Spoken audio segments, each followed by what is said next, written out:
Hey, welcome to Podcasting and Platforms. My name is Chris Spangle. It is great to have you with me here today. And on March 8th, we celebrated 10 years of We Are Libertarians. That was the podcast that I started back on May 8th, 2012 with my friends Creighton Harrington and Chris Galt. It actually started May 1st or 2nd. We recorded an episode and I didn't hit record. So it actually started in early March, but lost a lot of episodes in those early days. Believe me, if you haven't hit record on your recorder, I was a professional at that, if anything, in the early days. But in the last 10 years, we've had such an amazing time creating this really cool project for libertarians and for ourselves more than anybody else. So just to go through some of the numbers of what's come out of this podcast that I started with my friends 10 years ago, here's some of the numbers.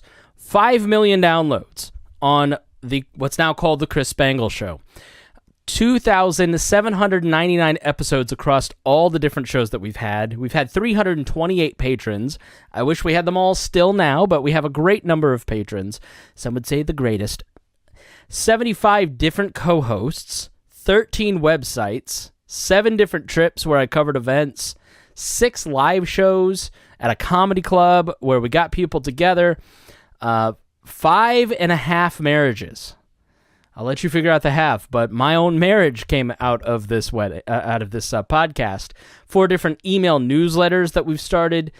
We started a magazine, and yes, 1 fist fight. So there's been lots of fighting too, but think about that. 75 different co-hosts, hundreds of guests, all these different episodes, 799 episodes, and all of that continues today. We've got around, I think, 15 different shows on the network.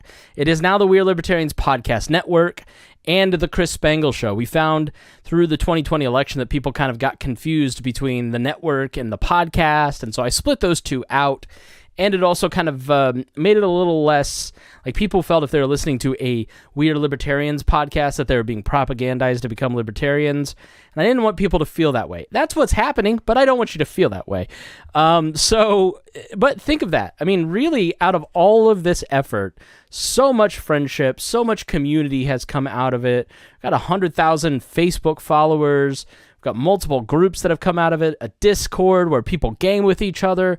And that is one of the coolest things about having a podcast is the community that comes out of that. That's really what I get out of it. I make a good living. I'm trying to raise more money through my Patreon and advertising and through doing things like this so I can do this full-time as a career. But first and foremost is the friendship circles. You know, there's a group chat of 20 people that I talk to on a daily basis, and we really just share our lives with each other. And that came around this mutual interest in libertarianism. And I wanted to share with you the 10 things that I have learned through the 10 years of doing my podcast. And this is in no particular order of importance, but I just wanted to kind of tell you what, if I could go back and talk to myself 10 years ago when I started the podcast, this is what I would say. Listen to your audience. I think it's really important for you to have constant contact with your audience. I recently just reached out to a bunch of our patrons. I think I talked to about 20 of them. I, to be honest with you, felt very disconnected from my audience. We had a Facebook group taken away by Facebook I posted a meme of Jeffrey Dahmer at Five Guys and said, gee, this doesn't taste like Five Guys, and immature, stupid, in a private group, yes. Part of those community standards, yes. Facebook's community standards, no. And so they took the group from us, but it kind of alienated me a little bit from our audience. And so I didn't really have a good sense of what value my audience got out of it. So I decided to talk to the people that directly give me value through my Patreon. And I had a conversation with 20 different people that love the show.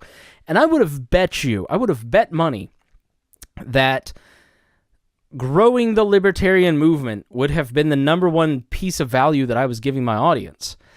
And to a person, they all said, the value I get out of your podcast is that you bring me a balanced view of the news, and it helps me understand the world better, and I don't feel like I'm being bamboozled into Team Red or Team Blue.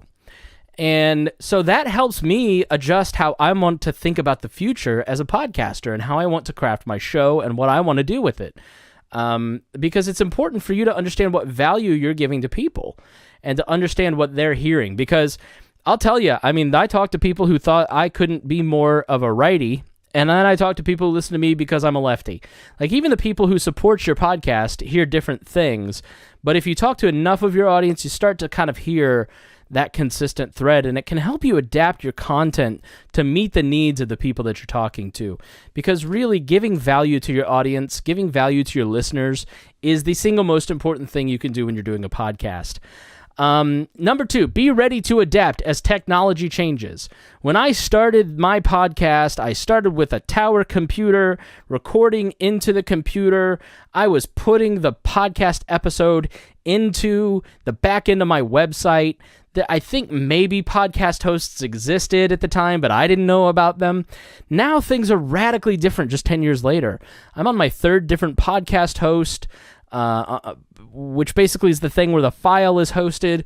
And, that has changed how, it has advertising revenue attached to it, which has completely changed. I mean, I pay my bandwidth. I basically have free podcast hosting because of the ads that we place through the different episodes of the podcasts. The board that I'm recording in, the Rode Podcaster Pro, this was 5 years ago, it was a 5-foot tower of equipment between mic processors and the board itself and headphone jacks and sound effects boards. And it's all now in this thing that is the size of like a 13-inch MacBook. So it's really cool to have all of these different technological changes, and you're going to want to upgrade, but you don't want to get stuck too long in the same place. I have worked with people who have used the same technology for a long time and they get stuck, and the longer you use a piece of technology, be it a software or a hardware, it gets harder to adapt. So just think about adapting and trying to keep an eye on some of the software stuff. The content is the most important thing, but part of podcasting and the fun of it is the new gear and the new equipment and the new software and the new all this stuff, right? So make sure that you keep an eye on that stuff. Invest in quality. One thing that helped us stand out early on is that everybody was using Blog Talk Radio, which was like a call-in platform. So it sounded like you're listening to people talking to each other on voicemail, and it was terrible. And so I knew that one way I could stand out was having a really good sounding podcast. Now, that leading advantage has kind of disappeared over time as things have become so much cheaper and it's a lot easier, but it means your competition is stiffer. You've got to sound good. You've got to sound really professional, or else people are going to bounce. They had a little forgiveness back then. Not much, but a little. Now they have no forgiveness for bad sound quality. So if you're going to do a podcast and you want it to really succeed, and it's not just kind of a fun little hobby between you and a couple friends and you're okay with 5 listeners, you got to really invest a little bit of money. You will want to quit. This is a yearly thing that I go through. I have since all 10 years. I want to quit. I don't want to do my show this week. I just want to sleep in on Saturday morning. I don't want to have to wake up with the pressure of doing an episode. I don't want to, I'm sitting here and I don't want to book it. I got to do a bonus episode tonight. I'm tired. I'm burnt out. Nobody's listening. I haven't gotten any new Patreon members in 3 weeks or a month, or maybe I've got no Patreon with the Patreons. There's always a reason. You're always, maybe I'm a negative person, but everybody that I talk to has that moment of self-doubt, usually around 9 months. And every 9 months, there's just a moment where you're like, I want to quit. But if I had quit, I wouldn't be married to my wife. I wouldn't have the great friend circle that I have. I wouldn't have a second income. And so that's why I always tell you, find something that you're really interested in, because you're going to want to quit, and you have to just keep going. Because I have always found that I look back and I go, I'm so glad I didn't. I could have just vegged on the couch and not put in this effort to do this thing, but my life would be so much poorer without the experience. Make it a group project. And by this, I don't just mean have different co-hosts, but there's somebody in your audience that will want to do Canva to help you do promo images. There's somebody in your audience that wants to edit video. There's somebody in your audience that wants to write articles for your website. There's somebody that wants to start a magazine and they need your clout to help push that. There's a lot of people listening that want to help. by having that, going back to listening to your audience and talking to them, you're going to identify those people. Don't be afraid to throw up a volunteer board and say, hey, I can't pay you, but I'd love for you to participate in this group project. Always make sure that people know that this is your group project and that you're kind of managing things, and people have respected that throughout, but they've loved that they don't have the responsibility sometimes, that they have somebody that is out there kind of helping recruit people so they can kind of become friendly with others. And that leads to the next one, which is always be recruiting. Because if you're going to have those positions and those openings, make sure that you are recruiting people to fill those positions, because burnout happens. People get busy. The people who were involved 10 years ago are no longer involved because they're married now and they have kids, or they have a different job, or they were college students and now they're adults. They can't make fart jokes on the radio, right? So you're always going to have to be recruiting co-hosts. You're always going to have to be recruiting, but the responsibility is on your shoulders. And it's hard to kind of delegate some of that stuff, but if you delegate it, just remember that person's going to disappear at some point. And if you want to continue doing that thing, like when we had the, if you have a network like I do where you recruit hosts, they may be on your network for a lot of years, like Boss Hog of Liberty, Brian Nichols, or they may be around for 6 months. And so if you have a goal of having 5 active podcasts on your network, you better be recruiting and making sure that you have 6 or 7. So when the inevitable happens that somebody else isn't as committed, or their life changes, or they're just kind of done with the experiment and the hobby, then you as a business owner have somebody to slot in there. Or if somebody is doing your Canva images to promote your podcast on social media, that's an important thing, right? Well, you better have somebody, if you just have open dialogue with those people and say, hey, thank you for doing this. I really appreciate it. When you feel like you're ready, you'll kind of know they're not ready to keep doing it when they haven't updated it in 3 or 4 weeks. And they're like, oh man, I'm so sorry. Give them what they want, which is release them from the responsibility. Be cool about it. Be friendly. Not everybody's going to stick with the group project for a long time. You've got to evolve as your show evolves. So this is an important thing. My show is totally different. It started out as a Libertarian Party of Indiana podcast for college students to reach out to college students, because it was a new technology that mainly young people were using, and I figured it'd be a good way to kind of get our message out as an organization to college students. Well, it didn't work. By about episode 4, it was very clear nobody in the college libertarian space was even remotely interested. But I kind of had fun doing it with my co-host, so we just kept doing it. And it has evolved into something that's, it's not about college libertarians in Indiana anymore, is it? It's about dissecting the news from an independent point of view to help people understand the context of current events.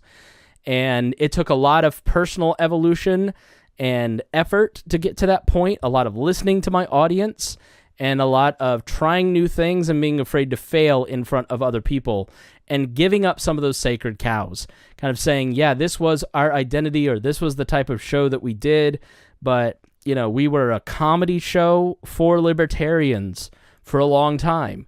And then I just kind of outgrew that, right? And it wasn't that anymore. And the thing that people liked more than that was the fact that we were kind of informing them in a very, more straight-laced point of view.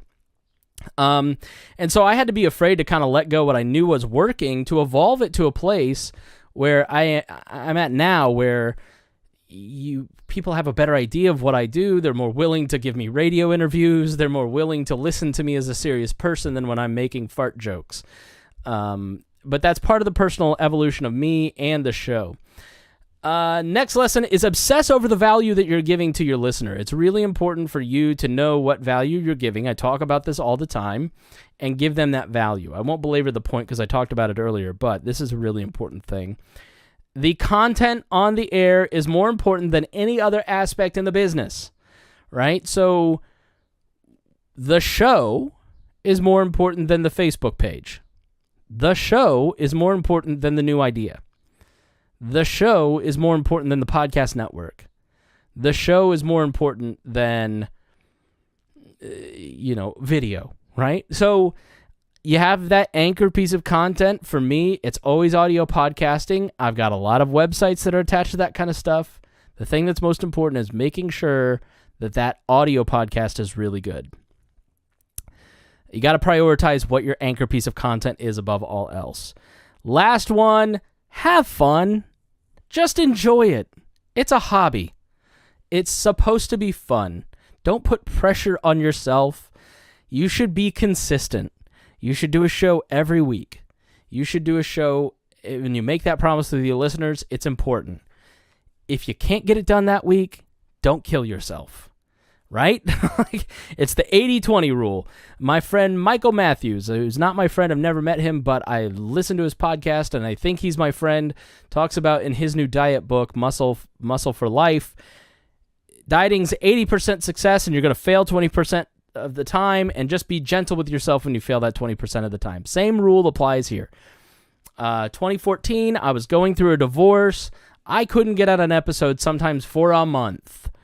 But I didn't close down my podcast and stop doing it. I came back to it. I've always felt a sense of like, all right, I need a break for a couple weeks, but I'm going to keep coming back and doing it. And the audience is forgiving of that. If you take 2 months, they're not as forgiving and they might drop you, but the people who are hardcore are still going to keep you in their feed. So just be gentle with yourself and have fun doing it. If you're not having fun, then don't do it. You know, I mean, for me, it's generally fun to read the news and talk about it, and read history and talk about how history applies to politics. I'd be doing it with a podcast or no podcast. So for me, that's fun. I'm just kind of being more disciplined with it to structure it so it comes out on the air, but that structure to me is fun, right? So don't kill yourself. You know, it's even at the level that I'm at, you've got to be serious about it. There are people that are paying me to do this stuff, so I think of it as a job, as a responsibility, but at the end of the day, the point is to have fun. So thank you so much for listening. I hope that you got some value out of this. If you did, please share this. The only way to grow for a small new brand like podcasting and platforms or your podcast is to get people to talk about it, because organic growth on social media isn't the same thing as it used to be in the way that I built We Are Libertarians, and word of mouth is king. So if you are out there and you're listening and you're like, man, I want more of this, please share it. Tag us. We'll retweet you and give you a little bit of exposure. I also want to recommend you go to podcastingandplatforms.com. I changed the website around. Sign up for the email newsletter. There's a new membership. We've got a Slack going with a bunch of other new podcasters that you can hang out with and talk with. And then there's also going to be a special bonus show every month, including all those members. So please sign up now at podcastingandplatforms.com. Don't miss out. And thank you. We will see you again.